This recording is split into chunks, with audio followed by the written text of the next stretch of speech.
حضرت ख्वाजा बाकी बिल्ला रहमतुल्लाह अलैह, उनसे किसी मुरीद ने पूछा, हुजूर फना और बका क्या है? फरमाया कि जो मेरा जनाजा पढ़ाने आएगा ये मसला उससे पूछ लेना।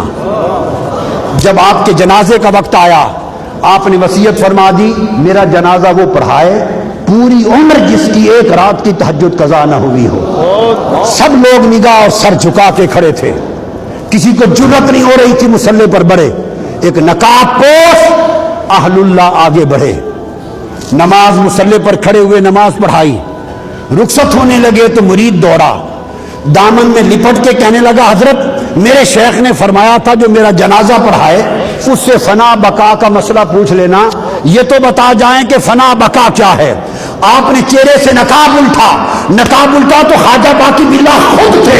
फरमाया वो जिसका जनाजा पड़ा है वो फना है, जो पढ़ा के जा रहा है ये बका है।